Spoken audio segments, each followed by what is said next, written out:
Welcome to Lesson 5C, Normal Shock Equations for an Ideal Gas.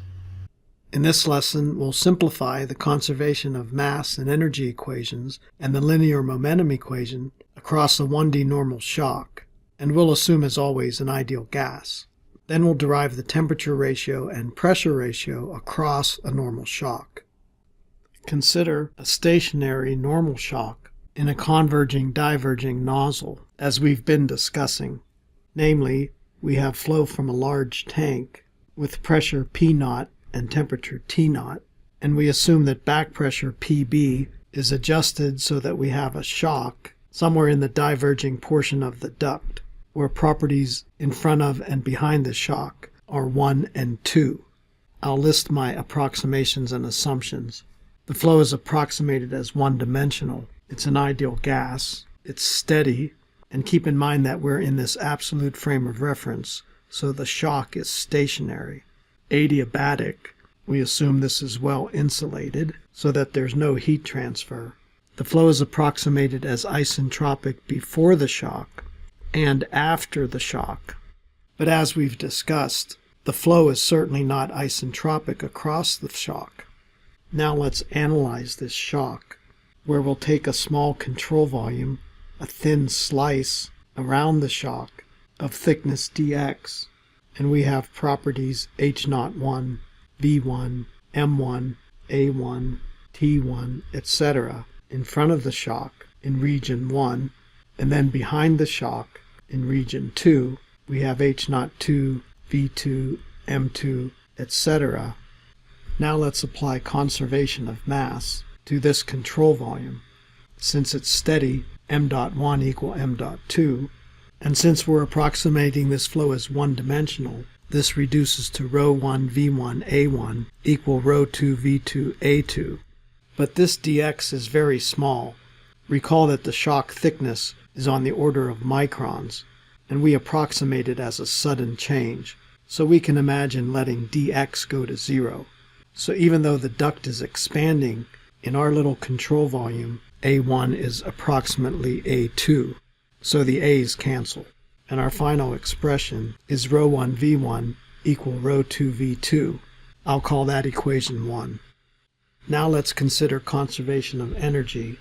Since it's adiabatic and steady, and since there's no pump or turbine, in other words no shaft work, this equation reduces to H01 equal H02, which will expand, as we've done previously, as H1 plus V1 squared over 2 equal H2 plus V2 squared over 2.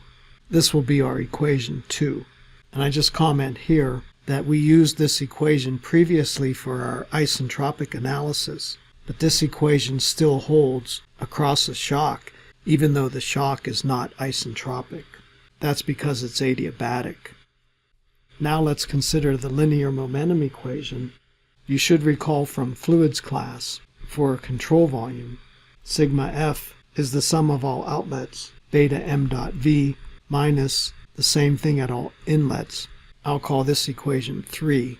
We'll apply this equation in the x direction, the direction of flow, since this is a vector equation. The x component is thus sigma Fx is sigma Fx pressure plus sigma Fx gravity plus sigma Fx viscous plus sigma Fx other, using the notation from my fluids book. And the right-hand side is beta 2 m dot V2 minus beta 1 m dot V1. While resketching our control volume across the shock, we go from V1 to V2, and we have P1 and P2, where P2 is bigger than P1, and A is the cross-sectional area across the duct.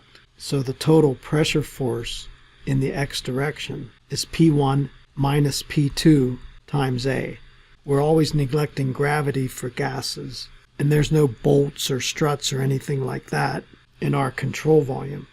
What about this term?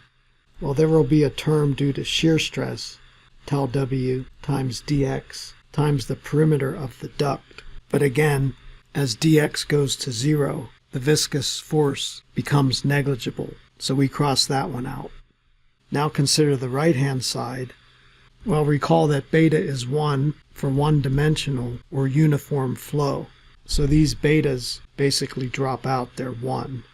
We'll let this m dot be rho 2 v2 a2, and we'll let this m dot be rho 1 v1 a1. But we already said that a1 and a2 were equal to a, so we can get rid of these subscripts. Thus this momentum equation becomes p1 minus p2 times a, which is the only term remaining on the left-hand side, and the right-hand side becomes rho 2 v2a times another v2 from here, and then rho 1 v1 a v1 from the m dot and this v1. These areas drop out, and we thus have p1 minus p2 is rho 2 v2 squared minus rho 1 v1 squared. I called this equation 5. Or we can write this as p1 plus rho 1 v1 squared equal p2 plus rho 2 v2 squared. Sir, that looks a lot like the beloved Bernoulli equation, except for the factor of a half. Good observation, Jack. Let's compare this equation to the beloved Bernoulli equation, which I'll call BB. And I ask, why don't these two equations agree? Is it because this flow is compressible? Well, that's true, of course, but even more important is that equation 5 is valid across a shock, and flow across a shock is not isentropic. Beloved Bernoulli, on the other hand, is approximated as isentropic. In other words, negligible irreversibilities. So these are two very different equations for two very different flows. So they just happen to look similar. That's right, Jack. Now let's derive temperature and pressure ratios across the shock. And note that up till now, I haven't said anything about ideal gas. Recall that for an ideal gas, P equal rho RT, H equals CPT, specific entropy change is Cp natural log T2 over T1 minus R natural log P2 over P1. Or, if it's more convenient, we can use this alternate form in terms of density ratio instead of pressure ratio. And of course, speed of sound is square root of gamma RT. Let's now combine and what I like to call manipulate. In other words, let's do a lot of algebra to get expressions for T2 over T1 and P2 over P1 across the shock. Let's start with equation 2, our energy equation, where specific stagnation enthalpy must be constant. But H equals CPT, so we write this as Cp T01 is Cp T02. But Cp is constant for an ideal gas. So T01 equal T02, which is an important result, which I'll call equation 11. Stagnation temperature does not change across a shock. I find that students get a little confused here when we're talking about a shock. The specific entropy increases, and the flow across the shock is not isentropic. We approximate the flow as isentropic before the shock and after the shock. Therefore, in region 1, T01 over T1 is 1 plus gamma minus 1 over 2 m1 squared, and in region 2, T02 over T2 is 1 plus gamma minus 1 over 2 m2 squared. But by our equation 11, since T01 is the same as T02, we can call both of these T0. Now let's manipulate equation A and equation B here to get T2 over T1. I'll write this as T2 over T0 times T0 over T1, using ratios wisely. And we see that this is equation A divided by equation B, or 1 plus gamma minus 1 over 2 m1 squared over the same thing with m2 instead on the bottom. Thus our final expression is written out as equation 12. This is the equation for the temperature ratio across a normal shock. And note, as we've emphasized previously, always use absolute temperatures in equations like this. Now let's work on the pressure ratio. We want P2 over P1, and the ideal gas equation gives us rho 2 RT2 over rho 1 RT1. The R's cancel, And for this ratio, let's use our conservation of mass equation, equation 1, which was rho 1 v1 equal rho 2 v2. So rho 2 over rho 1 is v1 over v2, which is a1 m1 over a2 m2. Thus our pressure ratio is square root of gamma r T1 over square root of gamma r T2, where I've plugged in these expressions for speed of sound, m1 over m2. The gammas and the r's cancel, and let's not forget T2 over T1. Well, let's combine these two terms. We get P2 over P1 equal m1 over m2 square root of T2 over T1. But let's plug in our equation 12 now for T2 over T1.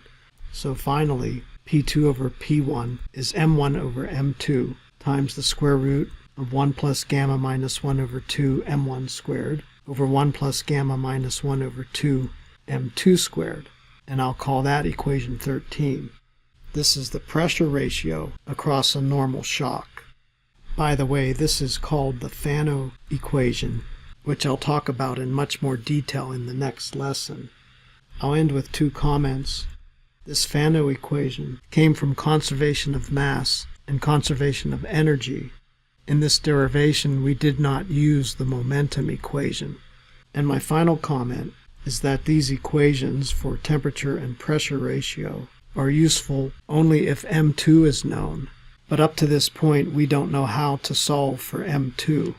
We'll deal with that in the next lesson. Thank you for watching this video. Please subscribe to my YouTube channel for more videos. 1, 2, 3.